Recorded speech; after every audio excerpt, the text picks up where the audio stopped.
Bismillahirrahmanirrahim. Alhamdulillahirabbil alamin. Wassalatu wassalamu ala sayyidina Rasulillah wa alihi wa sahbihi wa man wala thumma amma ba'd. Ba'da ma intaqatna inqata'na minan imtihanat nuwasilu al-yawm insyaallah dar Sidina Maulana Imam Nuruddin Dr. Al-Jum'ah ba kitabihi Madakhal ila Tasawuf al-Islami.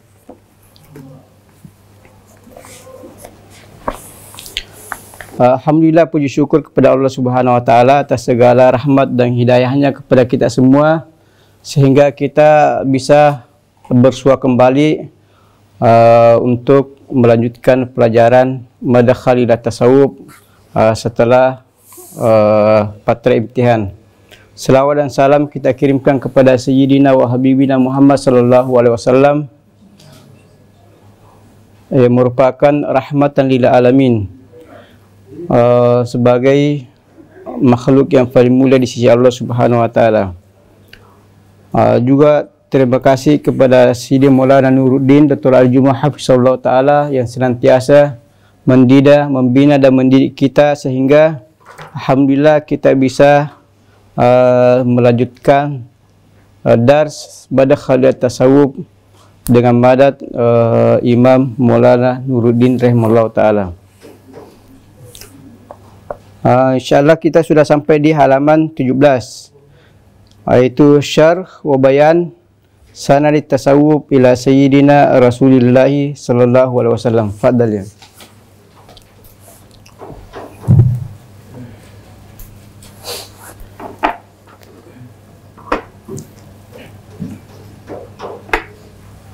Bismillahirrahmanirrahim.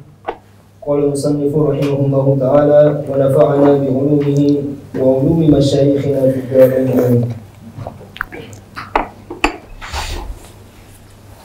Syarh wa bayan sanad at-tasawuf ila sayyidina Rasulillah sallallahu alaihi wa alihi wasallam. Kullu tariqin min turuq as-sufiyyah ala ikhtilafiha la budda fihi min isnadin يصل إلى سيدنا رسول الله صلى الله عليه وآله وسلم، وذلك عن طريق الحسن البصري عن سيدنا علي بن أبي طالب رضي الله عنه، حيث نشأ الحسن البصري في بيت أم المؤمنين أم سلمة رضي الله عنها.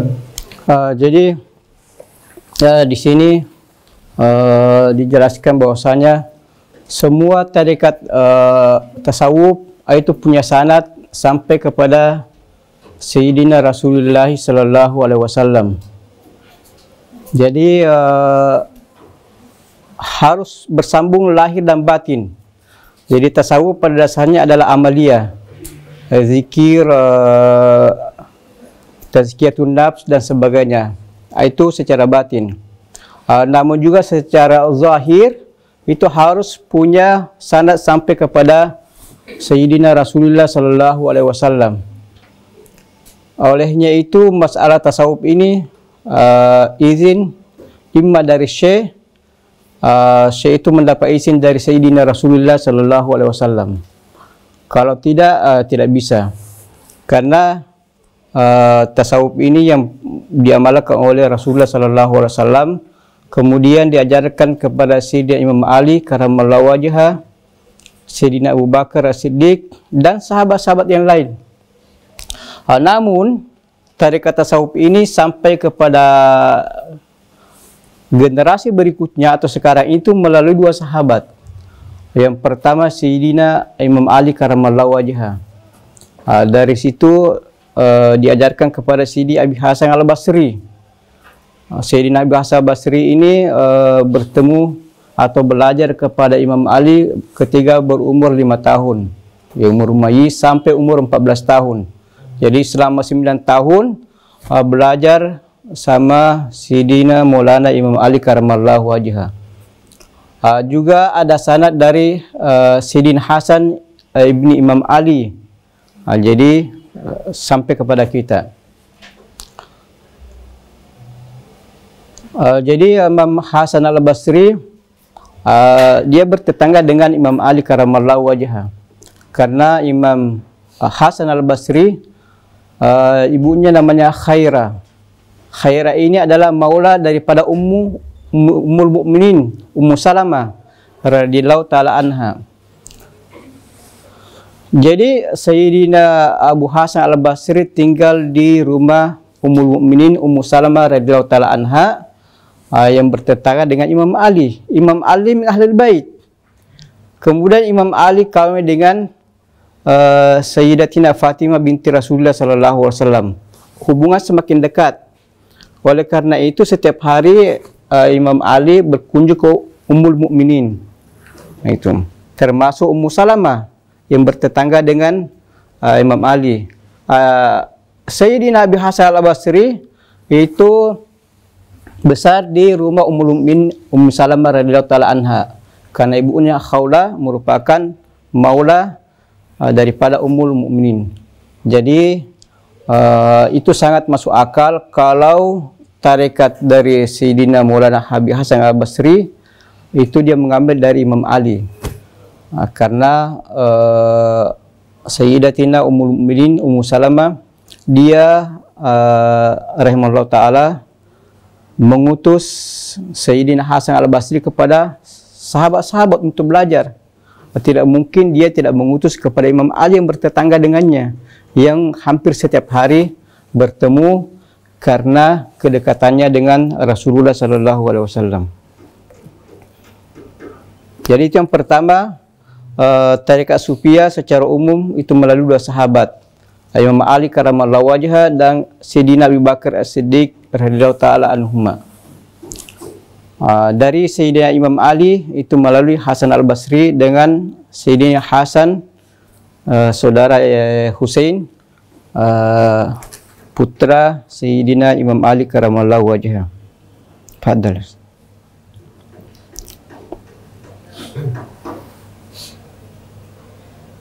فكان يجالس الإمام علي بن أبي طالب رضي الله عنه ويتعلم على يديه، كما أن هناك سندا للتصوف يصل إلى سيدنا الحسن بن علي بن أبي طالب رضي الله عنهما، وهناك طريق للتصوف عن سيدنا أبي بكر الصديق، وكلهم عن النبي صلى الله عليه وآله وسلم، وطريقنا الأصل فيه الكتاب والسنة.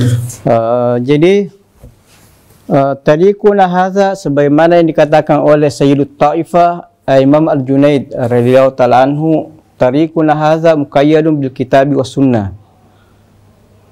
Yakni bukan hal keluar dari Al-Qur'an dengan hadis. Al-Qur'an dengan hadis. Makanya orang dulu kalau mau mengambil tarekat dari Sayyidina Imam Junaid, dia tanya, Anda pelajar hadis atau bukan? Itu kalau dia tidak mau terima. Dulu ketat pengawasan mengenai masalah tasawuf.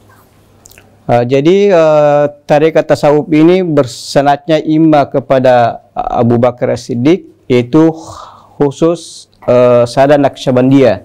Jadi tarekat Naqsyabandiyah silsilahnya sampai kepada sini Abu Bakar As-Siddiq.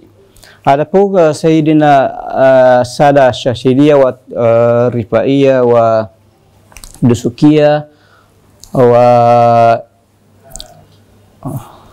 tarekat-tarekat yang lain itu bersumber atau sanadnya sampai kepada Imam Ali karramallahu wajhah. Jadi secara umum tarekat sampai kepada Imam Ali itu secara umum. Karena Sayyidina Abu Bakar waktu khilafah sedikit, ketika dia jadi khilafah sibuk dengan khilafah, sibuk dengan mengurus umat dan umurnya sedikit. Adapun Imam Ali itu umurnya panjang dan sangat berpeluang untuk menyebarkan ilmu tarekat dan menyebarkan ilmu-ilmu agama.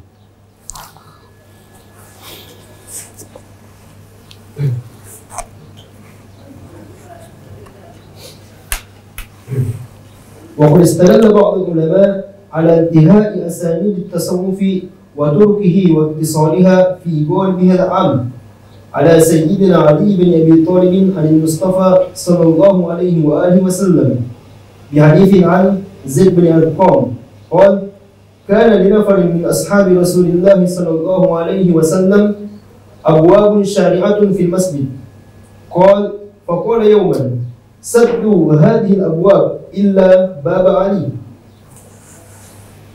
قال فتكلم في ذلك الناس.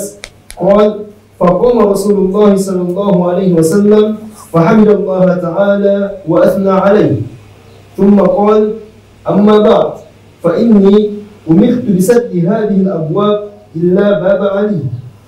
وقال فيه قائلكم وإني والله ما سددت شيئا ولا فتحته ولكني أمرت بشيء فاتبعته.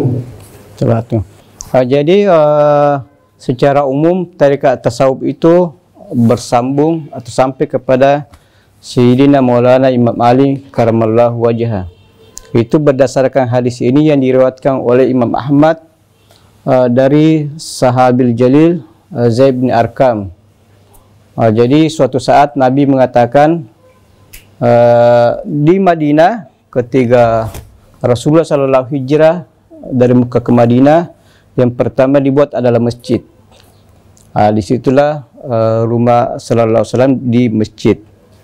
Di sekitarnya penuh dengan rumah-rumah sahabat dan pintu-pintu menghadap ke masjid, menghadap ke Rasulullah rumah Rasulullah Sallallahu Alaihi Wasallam.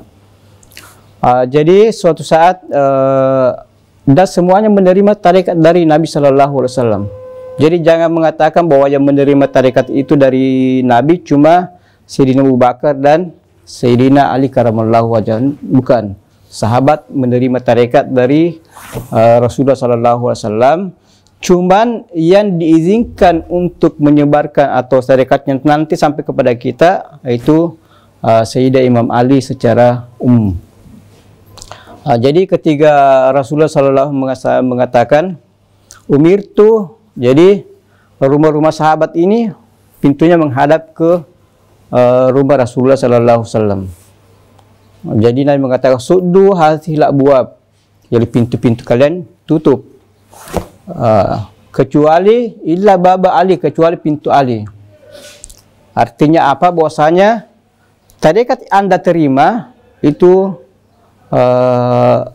jadi secara zahir bahwasanya pintu-pintu ditutup kepada yang menghadap ke masjid supaya tidak tidak memberikan mudarat, haraj, menyusahkan itu. Namun secara batin itu isyarat dan simbol bahwasanya yang akan melanjutkan khilafah batiniyah itu Sayyidina Imam Ali karamallahu wajhah. Karena khilafah kan ada khalifah ada 4. Sayyidina Abu Bakar Siddiq, Sayyidina Umar bin Khattab, Sayyidina Utsman bin Affan dan Sayyidina Ali karamallahu wajhah. Itu khilafah secara zahir. Namun khilafah secara batin hanya 2 orang. Yaitu Sayyidina Ali dan Sayyidina Abu Bakar Siddiq radhiyallahu anhu. Oleh karena itu Nabi mengatakan suddu hadhil abwab illa baba Ali. Makanya ada waqala fi qailkum. Saya ini ma fatahtu abwab wala sadattu walakin umirtu fattaba'tu. Jadi secara maknanya bahwasanya dia tidak membuka pintu, tidak menutup pintu, tetapi karena ada perintah, ya sama'an wa ta'atan kalau ada perintah. Itu. Jadi hadis ini yang diriwayatkan oleh Imam Ahmad bin Hanbal dalam musnadnya sebagai dalil bahwasanya tarekat secara umum sampai kepada Sayyidina Imam Ali karamallahu wajhah karena ada nas secara zahir. Makanya semua pintu-pintu dalam hadis dikatakan ana Madinatul Ilm wa Aliun babuha. Jadi tadi kata suddu hasil abwab, tutup semua pintu-pintu ini, pintu kalian, kecuali pintu Imam Ali. Olehnya itu ketika Rasulullah Sallallahu Alaihi Wasallam meninggal dunia, ketika Imam Ali ditanya, itu dia menjawab apa yang tidak disebutkan dalam hadis dan sebagainya. Sehingga sahabat mengatakan, "Hafi wahyun nazalah." Apakah ada wahyu yang turun? Jadi seolah-olah Imam Ali ini menerima wahyu seperti Nabi. Kata Imam Ali, tidak. Walakin innama huwa aqlun au ilham. Itu tadi suddu hasil abwab illa baba Ali. Oleh karena itu para turku sufia itu sanadnya secara umum sampai kepada Imam Ali karramallahu wajhah. Fadhal.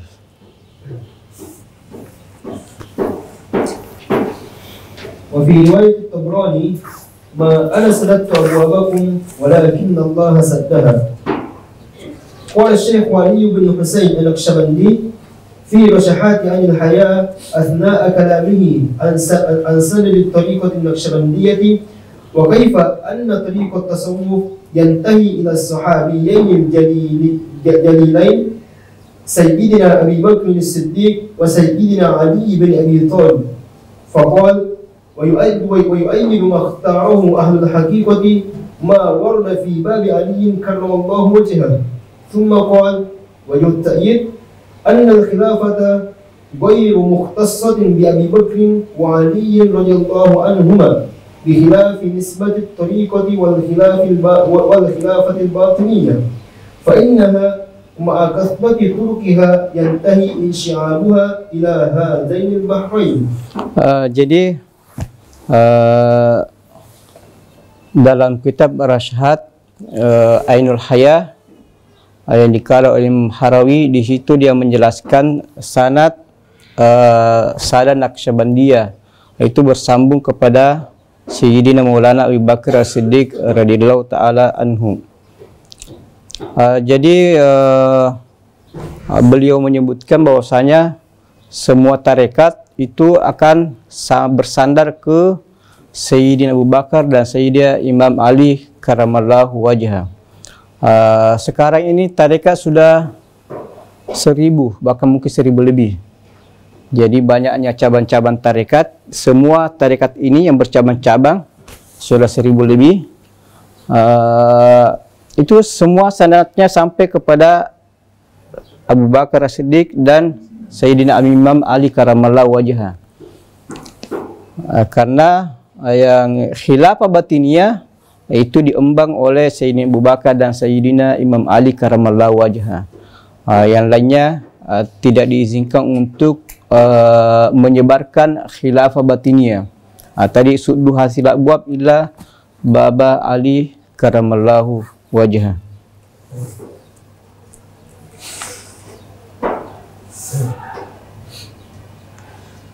ومعنى ذلك الكلام أن من جملة ما خص به سيدنا أبو بكر وسيدنا علي الخلافة الروحية أو الباطنية بالإضافة للخلافة الظاهرة ولم تجتمع إلا لهما، لكن جماهير الصوفية إسنادها ينتهي بسيدنا علي بن أبي طالب كرم الله وجهه. Jadi seperti yang kita jelaskan tadi bahwasanya yang menerima tarekat tasawuf dari Nabi bukan cuma Sayyidina Abu Bakar dan Sayyidina Imam Ali karramallahu wajhah, tetapi yang diizinkan untuk menyebarkan khilafah batiniyah cuma 2 sahabat yang mulia ini, yaitu Sayyidina Abu Bakar As-Siddiq dan Sayyidina Ali karramallahu wajhah. Jadi 4 sahabat ini, Sayyidina Abu Bakar, Sayyidina Umar, Sayyidina Utsman, Sayyidina Ali bin Abi Talib, bahkan disebutkan adalah simbol Aqtab al-Arba'ah. Jadi ada namanya Al-Aqtab al-Arba'ah, 4 kutub, kutub timur, kutub barat, kutub selatan, kutub utara. Jadi harus ada 4 kutub ini. Artinya pemimpin wali yang ada di kutub utara siapa, di barat siapa, dan sebagainya. Itu juga dilalui oleh khalifah keempat ini, Sayyidina Abu Bakar, Sayyidina Umar, Sayyidina Utsman, dan Sayyidina Ali karramallahu wajhah. Namun masalah mengembangkan risalah khilafah batiniyah itu dikhususkan kepada Sayyidina Abu Bakar dan Sayyidina Ali karramallahu wajhah.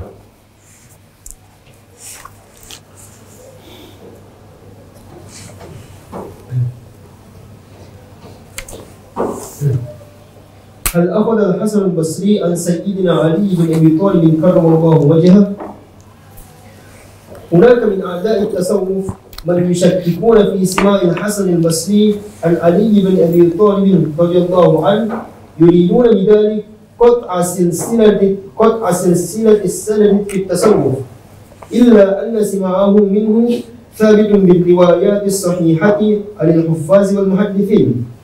فمثلا الحافظ السيوطي يقول في كتابه الحاوي: أنكر جماعة من الحفاظ سماع الحسن البصري من علي بن أبي طالب رضي الله عنه، وتمسك بهذا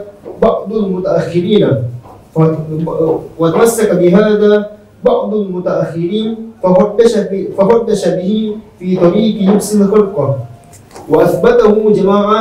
Jadi sampai di sini apakah Sayyidina Imam Hasan al-Basri punya sanad sampai kepada Sayyidina Imam Ali, atau yang kata lain apakah Sayyidina Abi Hasan al-Basri ini mendengar langsung dari Sayyidina Maulana Imam Ali karamallahu wajhah.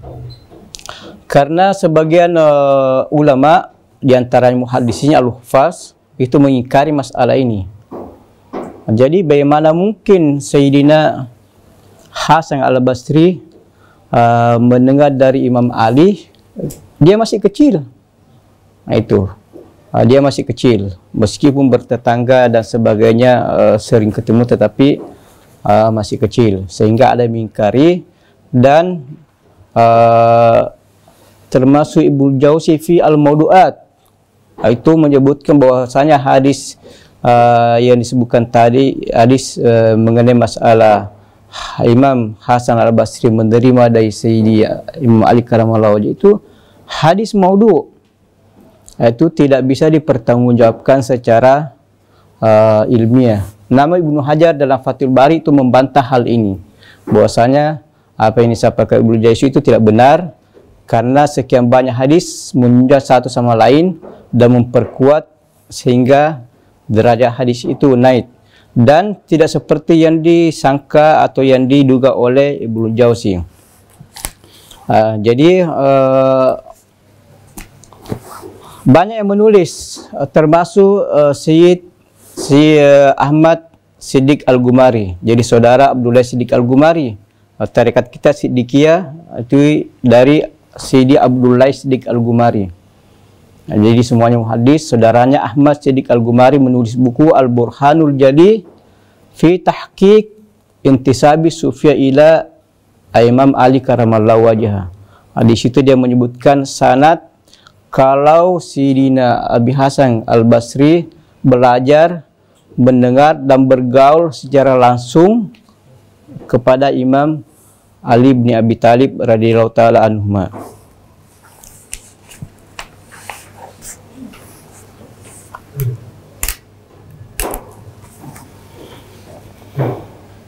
Wa athbatahu jama'atun wa huwa ar-rajih indi liwujuh. Jadi ini Imam Suyuti. Jadi Imam Suyuti dalam bukunya Al-Hawi al-Fatawa. Jadi punya buku Al-Hawi al-Fatawa itu ada menyebutkan bahwasanya menyebutkan masalah ini. Setelah menyebutkan ada mengingkari, dia mengatakan ar-rajihu indi, bahwasanya Sayyidina Abi Hasan al-Basri itu mendengar langsung dan punya sanad sampai kepada Sayyidina Imam Ali karamallahu wajhah.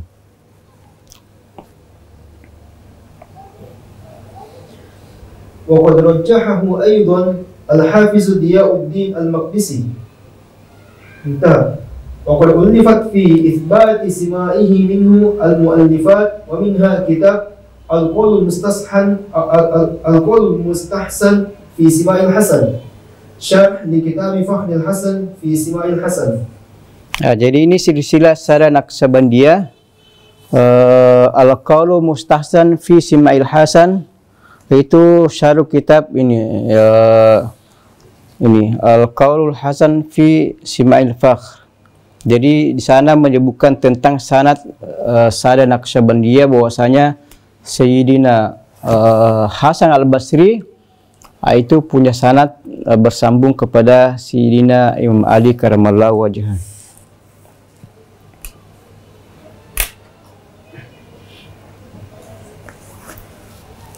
وقد جاء فيه بالكثير من الأدلة التي يتضح بها كيف نسبت الطرق الصوفية لسيدنا علي بن أبي طالب رضي الله عنه بالسند المتصل عن الحسن البصري. ومن ذلك أيضا ما ذكره الإمام الحافظ السيد أحمد بن الصديق الجمالي في كتابه الماتع الذي ألفه في إثبات اتصال إسناد الصوفية عن طريق الحسن عن سيدنا علي. Sayyidina Hasan Al-Basri radhiyallahu ta'ala anhu.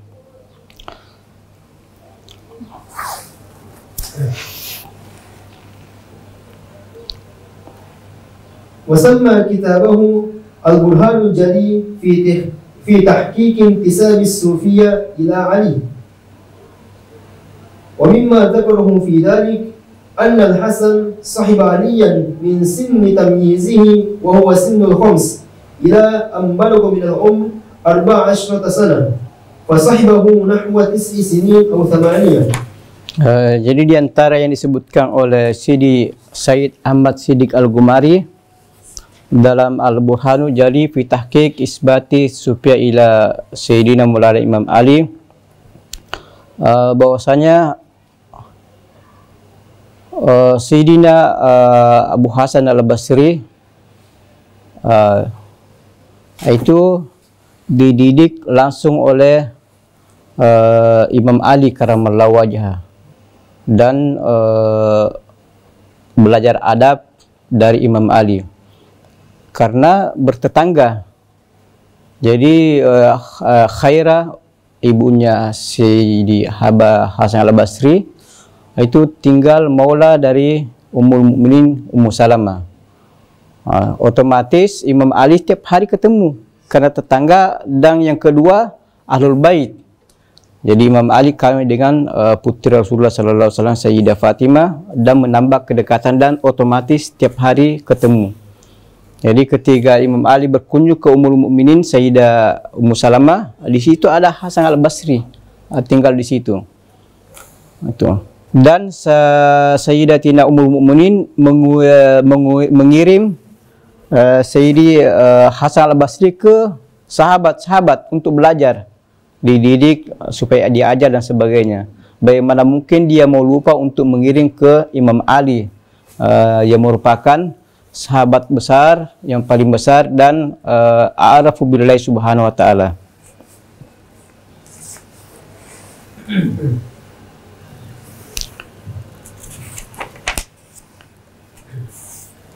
وتأدب بأدبه واهتدى بهديه لأنه كان جارا له في بيت أم سلمة التي كانت حريصة على تأديبه وتعليمه، وكانت ترسله لأفاضل الصحابة يحنكونه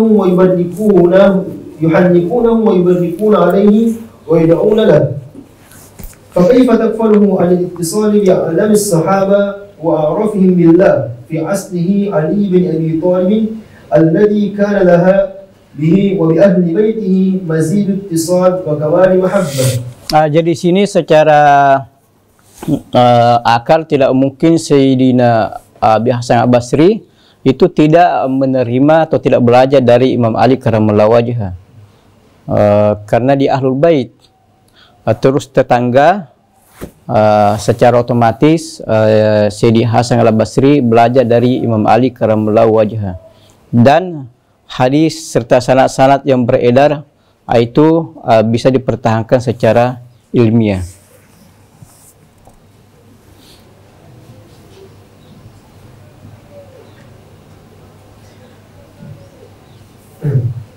فمن الثابت أن الحسن البصري قد نشأ وتربى في بيت أم المؤمنين أم سلمة رضي الله عنها، حيث كانت أمه خيرة مولاة أم سلمة رضي الله عنها، كما كان علي بن أبي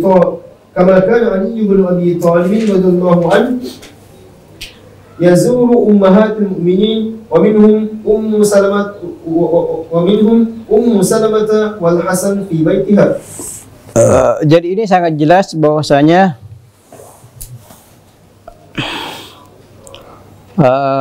Sayyidina Hasan Al-Basri itu menerima atau belajar langsung dari Sayyidina Maulana Imam Ali karamallahu wajhah.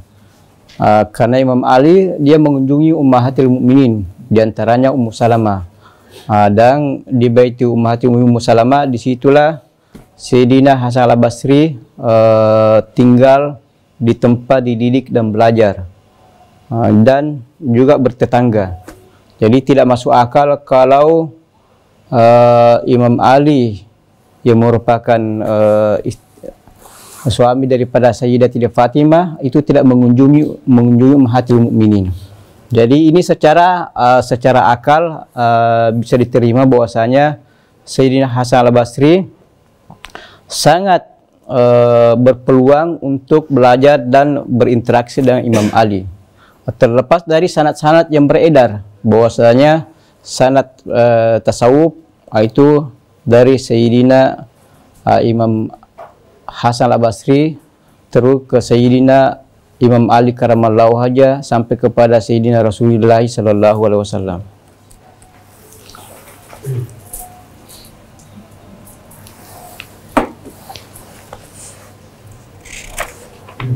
ثانيا علم التصوف. أما التصوف كعلم فشأنه كسائر العلوم التي نشأت لاحقة عن الأصل النبوي نسبا لاتساع المعرفة والحاجة على نقلها والاستدلال عليها. فالتصوف كذلك له نشأة وعلام أسهموا فيه، وأول بروز للتصوف كان في القرن الثاني الهجري في البصرة. يقول ابن خلدون. Jadi ini masalah ilmu tasawuf. Ilmu tasawuf beda dengan turkus sufiyah. Jadi turkus sufiyah tasawuf pada dasarnya itu adalah amaliyah, seperti Quran. Quran itu amaliyah. Biar anda hafal tufatut hafal dengan syatibiyah, kalau tidak mendengar dari syekh, tidak belajar dari syekh, itu tidak ada faedahnya. Karena sima'iyah itu amalan.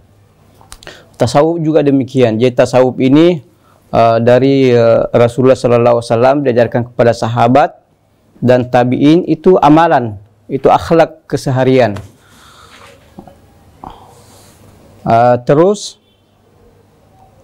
setelah umat Islam menyebar dan banyak masalah yang muncul, khususnya pada abad kedua, mulailah orang melihat bahwasanya orang-orang yang tidak mengejar dunia, terus yang memperbaiki akhlak, itu mereka namakan dengan sufiyah dan mutasawwifah. Jadi ilmu tasawuf ini beda dengan pengamalan. Jadi sahabat, tabi'in itu adalah pengamalan, tidak ada nama tasawuf. Jadi sahabat, nama tasawuf tidak dikenal pada zaman Nabi. Sama sahabat tidak ada nama tasawuf. Sebagaimana juga qiraat yang berkembang sekarang, Warsh, Nafi tidak ada pada zaman Nabi. Tidak ada bilang kira Warsh, Nafi, Ibnu Katsir di zaman Nabi. Mazahib juga demikian. Pada zaman Nabi tidak ada fiqh Syafi'i, tidak ada fiqh Maliki, tidak ada. Tidak ada akidah Syariah, tidak ada akidah Maturidiyah. Itu berkembang di kemudian hari ketika muncul masalah. Demikian pula dengan tasawuf. Jadi apa yang dilakukan oleh sahabat, itu pembersihan diri, pengemalan dan sebagainya, itu orang tidak mengenal dia sufi dan sebagainya. Namun pada abad kedua, setelah dunia terbuka dan banyak orang masuk Islam, mulailah muncul perbedaan bahwasanya orang-orang ini itu beda dengan orang ini, sehingga orang-orang yang mengamalkan sunnah dengan hadis dan memperbaiki akhlak itu dia sebut dengan sufi dan mutasawwifah. Itu nanti akan dibahas kenapa dia sebut sufi, kenapa disebut mutasawwifah, nanti akan dijelaskan kemudian. Yang jelasnya nama tasawuf tidak ada pada zaman Nabi, fikih tidak ada zaman Syafi'iyah, Malikiyah tidak ada pada zaman Nabi, qiraat tidak ada pada zaman. Istilah-istilah itu muncul di kemudian hari. Tafsir Isyari, tafsir bin Maksur, bin Makku itu tidak ada pada zaman Nabi.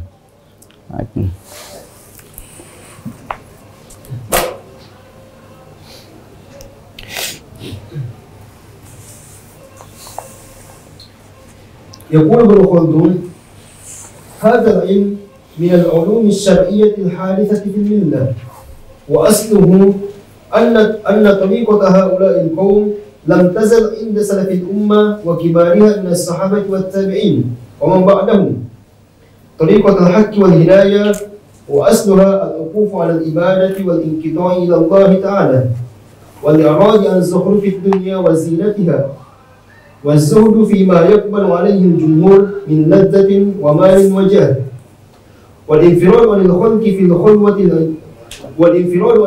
في الخلوة للعبادة، وكان ذلك عاما في الصحابة والسلف. فلما فشى الإقبال على الدنيا في القرن الثاني وما بعده، وجنح الناس إلى مخالطة الدنيا، اختص المقبلون على العبادة باسم الصوفية والمتصوفة. Jadi pada dasarnya sahabat tabi'in, kehidupan mereka itu ibadah yang kita dengan dunia. Artinya yang kita dengan dunia bukan berarti tidak bertani, tidak bekerja. Itu tidak mengejar dunia. Artinya dia melakukan sesuatu semuanya lillahi ta'ala. Karena istilah masalah zuhud atau in kita ilallah atau tidak mencari dunia bukan berarti tidak berdagang, tidak bekerja, tidak bertani. Jadi maksudnya dia kerjakan segala sesuatu itu lillahi ta'ala. Karena selain lillahi ta'ala itu namanya dunia.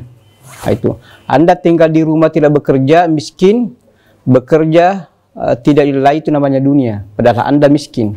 Ada orang berdagang, bisnis, ulama, kibar ulama punya ilmu terkenal dan punya jabatan, tapi dia bukan dunia, karena semua yang dikerjakan itu lillahi ta'ala. Itu masalah istilah ini sering terjadi kesalahpahaman.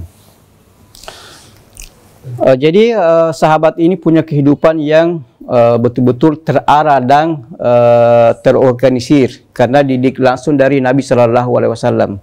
Jadi punya kehidupan ibadah, salat, kita dengan dunia, tidak terpukau dengan dunia. Beda dengan kita sekarang ini. Kalau kita punya barang mungkin rusak dan sebagainya, kita bersedih setengah mati. Kalau dulu tidak, mau datang mau pergi itu namanya tidak pusing dengan dunia, itu tidak mencari dunia.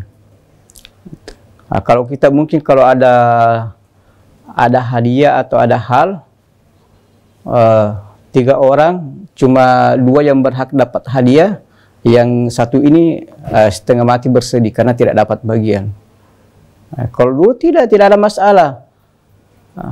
Mau datang alhamdulillah, tidak datang juga alhamdulillah, karena semua kehendak Allah yang menghendaki, bukan kita yang menghendaki.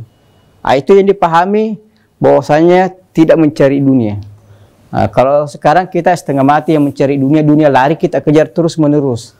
Itu karena capek juga mengejar, Allah kasih sedikit-sedikit. Itu kalau dulu tidak. Jadi la tafrah bil mawjud wala tahzan bil mafqud. Itu falsafah orang dulu. Sehingga pada abad kedua ketika orang-orang dari luar masuk ke negara Arab, bercampurlah pemahaman dan dunia semakin melebar. Kayak sekarang ini kita kenal dengan pasar global, pasar dunia terbuka. Semua pedagang dari mana masuk ke negara Indonesia, ke negara Mesir dan sebagainya. Orang semakin terpukau dengan dunia, ada internet dan sebagainya. Jadi masalahnya kita tetap menghadapi masalah ini, tidak boleh menghindar dari masalah dunia. Cuma masalahnya jangan kita terpukau dengan dunia. Artinya hati kita betul-betul berada pada dunia internet, terus tidak belajar. Masalah ini sedikit tidak ada jaringan, bersedih dan sebagainya.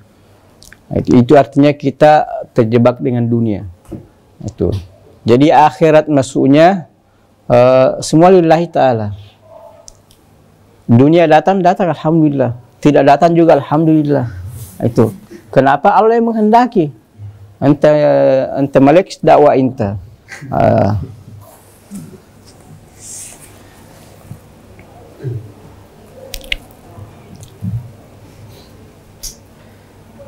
والمراد بالعلم صياغة المنهج في شكل قواعد ومصطلحات وتقسيم هذه المعارف الصوفية إلى أقسام وفصول ومسائل والاستدلال عليها. Jadi yang dimaksud dengan al-ilm tadi kan tasawuf. Kalau kita istilahnya ini kan sama Nabi tidak ada nama. Anggaplah kita nama dengan orang-orang sahabat ini dia tasawuf. Jadi semua sahabat itu sufi dan mutasawwifah. Sebagaimana dikatakan semua sahabat Asy'ariyah. Kalau kita memakai istilah, artinya pengamalan mereka itu Asy'ariyah dan pengamalan mereka itu adalah tasawuf. Itu. Kalau kita meminjam istilah tasawuf atau istilah Asy'ariyah atau istilah mazhab dalam fikih. Tak kala sampai pada abad kedua Hijriah timbul masalah dan sebagainya, orang-orang ini disebut sebagai sufi atau mutasawwifah. Itu secara ilmu. Jadi ini kita berbicara masalah ilmu, karena masalah tasawuf tadi adalah masalah amaliyah. Seperti Al-Quran, tidak ada tajwid pada zaman Nabi, nama istilah tajwid. Tidak ada qiraat wasnah, tidak ada. Yang ada adalah orang mendengar langsung dari seseorang. Tasmi' Al-Quran, selesai masalah. Tidak ada sini saya ajarkan qiraat wasnah, itu tidak ada. Tetapi hanya mengajarkan Al-Quran dengan secara simai. Itu mengajarkan tasawuf untuk diamalkan. Itu tidak ada istilah Qadiriyah, tidak ada Naqsyabandi, tidak ada Syadziliyah. Itu. Namun pada abad kedua setelah muncul masalah dan semua ilmu seperti itu muncul secara ilmiah di kemudian hari. Muncullah nama tasawuf, nama sufiyah dan mutasawwifah. Jadi manhaj tadi ini dibentuk dalam ilmu. Artinya kita membentuk kaidah dan istilah. Jadi orang yang tidak mengejar dunia itu namanya zuhud, itu namanya ilmu.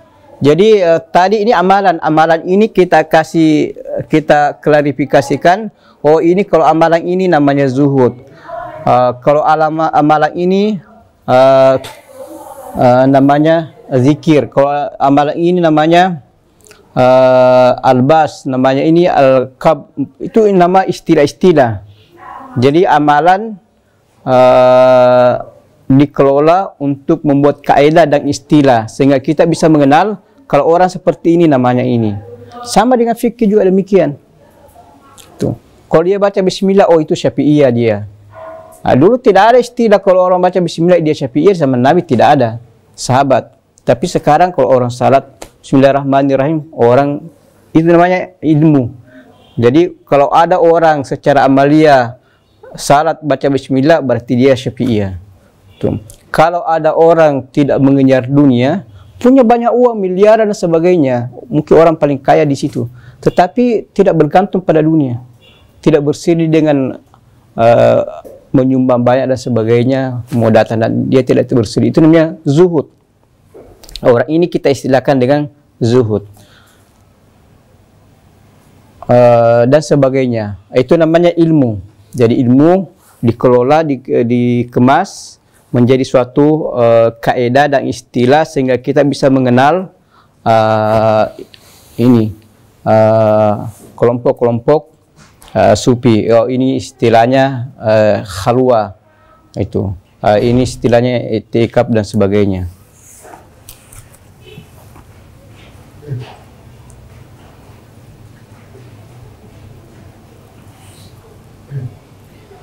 وهو ما نراه مثلا في كتب الإمام القشيري في الرسالة، ومن قبله الحارث المحاسبي في كتبه، وأبو طالب المكي في قوت القلوب وغيرهما. ومن بعد هذه الطبقة الإمام الغزالي في إحياء علوم الدين.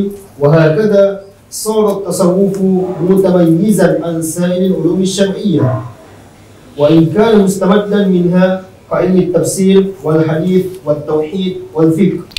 Jadi seperti yang tertera pada risalah Qusyairiyah Imam Al-Qusyairi, Qutul Qulub Imam Abi Talib Al-Makki, Risalatul Murtasyidin Imam Abi Hasan Imam Al-Muhasibi, dan yang mencapai puncaknya pada Imam Al-Ghazali, itu Ihya Ulumuddin. Jadi Ihya Ulumuddin ini dia seolah-olah merupakan rangkuman dari semua buku yang ditulis sebelumnya, termasuk tarikatnya Imam Al-Junaid. Jadi Imam Al-Junaid itu tarikatnya tarekat Sunni. Namun tarekat dulu itu tidak terlalu banyak mempergunakan akal. Itu banyak mempergunakan hati. Jadi Imam Junaid mengatakan tarikuna hasa muqayyadun bil kitab wa sunnah. Sehingga data Imam Al-Ghazali dia kumpulkan semua tasawuf sunni, yakni tasawuf sunni artinya amalia. Jadi bukan teori semata. Ada tasawuf nazari atau tasawuf falsafi seperti yang dikembangkan oleh Sidi Muhyiddin Ibnu Arabi dan sebagainya, Khalad dan sebagainya. Itu tasawuf ini falsafi, itu akal. Tetapi tasawuf sunni ada amalia. Jadi ada zikir, ada fikir, tazkiyatun nafs dan sebagainya. Itu tasawuf sunni. Itu seperti kita Ahlussunnah wal Jamaah. Itu yang dikembangkan oleh Imam Al-Ghazali rahimahullah ta'ala. Sehingga tasawuf sebelum banyak hal itu susah untuk dipahami. Seperti tasawuf Khalaj, khususnya tasawuf falsafi, banyak hal-hal itu susah dibahasakan. Sehingga Imam Al-Ghazali datang ingin membahasakan hal-hal yang tidak bisa dibahasakan oleh orang, supaya jangan orang mengatakan ini khurafat atau tidak masuk akal, tidak bisa diterima. Olehnya itu Imam Al-Ghazali dia merasionalkan yang tidak bisa dirasionalkan orang. Itu tasawuf yang dikembangkan oleh Imam Al-Ghazali, tasawuf sunni. Itu. Jadi ada amalia, ada teori dan sebagainya. Olehnya itu Imam Al-Ghazali mengatakan sebaiknya orang yang masuk dalam dunia tasawuf juga baca buku-buku yang tertulis, supaya kalian memahami istilah-istilah dan sebagainya. Meskipun karena ada tarekat pada dasarnya sufi itu amalia. Ketika Anda sampai ke puncak kepada Allah, Anda memahami semua ilmu itu, meskipun tanpa membaca buku. Tapi untuk keluar dari masalah istilah-istilah yang dikembangkan oleh tasawuf itu sendiri, Imam Ghazali itu menganjurkan supaya kita juga membaca pemikiran orang-orang terdahulu, pemikiran-pemikiran sebelumnya, karena banyak hal-hal itu susah dibahasakan. Jadi itu masalah zauq, perasaan. Kalau Anda sakit gigi, coba Anda bercerita, tulis bagaimana membahasakannya. Kalau Anda sakit gigi, Anda rasakan tetapi susah dibahasakan. Itu. Ini masalah pengalaman. Jadi orang yang punya ilmu kayak Imam Al-Ghazali itu mampu dibahasakan ke dalam bahasa bisa diterima oleh semua kalangan. Itu.